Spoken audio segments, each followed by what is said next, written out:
घोड्याचा खरा मालक. एकदा बिरबलाकडे एक विचित्र खटला आला.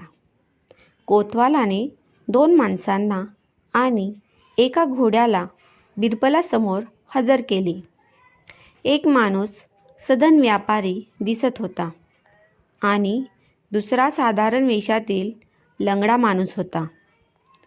कोतवालाने सांगितले की ही 2 माणसे त्या घोड्यावरून भर चौकात जोरजोरात भांडत होती.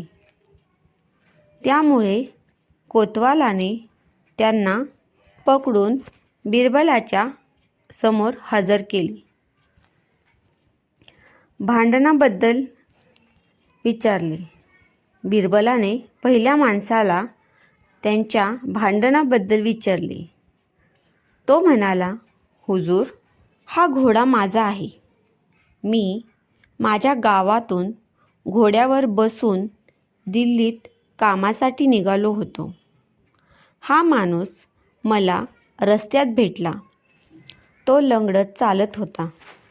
त्याने मला विनंती केली की मलासुद्धा दिल्लीत यायचे आहे. तुम्हीही तिकडे जात आहात तर कृपया आपल्या घोड्यावर मला पण घेऊन चला. आता फारसं अंतर उरलेलं नव्हतं, म्हणून मी त्याला आपल्या घोड्यावर घेतलं आणि निघालो.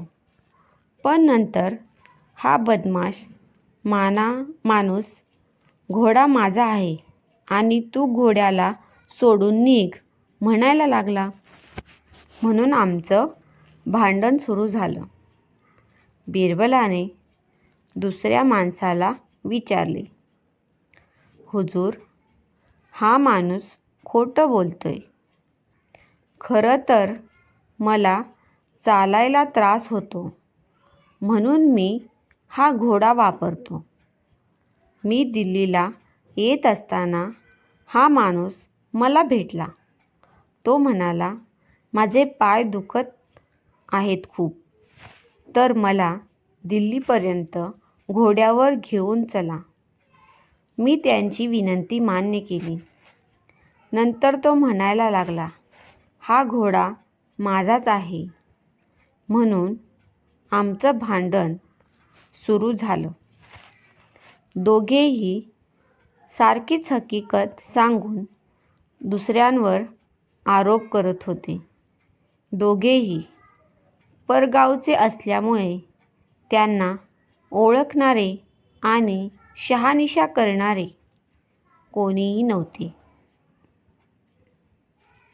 बिरबलाने त्यांना सांगितले की घोडा इथेच ठेवा आणि उद्या सकाळी परत या. मग मी निकाल देईन. दुसऱ्या दिवशी ते आले तेव्हा त्याच घोड्याच्या उंची आणि रंगाचे आणखी काही घोडे तेथे बिरबलाने मागवले होते. बिरबलाने त्यांना सांगितले की घोड्याजवळ जा आणि आपला घोडा ओळखा. दोघे घोड्याजवळ गेले आणि घोडे बघू लागले. लंगड्या माणसाला घोडा ओळखताच आला नाही. त्या व्यापाऱ्याने मात्र आपला घोडा बरोबर ओळखला आणि तो जवळ आला की घोडासुद्धा आपल्या मालकाला पाहून लाडात आला. बिरबलाने घोड्याकरवीच त्याच्या खऱ्या मालकाची ओळख केली होती. बिरबलाने व्यापाऱ्याला त्याचा घोडा दिला आणि त्या लंगड्या माणसाला फसवणुकीची शिक्षा दिली. मित्रांनो, तुम्हाला ही कथा आवडली असेल तर चॅनलला लाईक आणि सबस्क्राईब नक्की करा. धन्यवाद.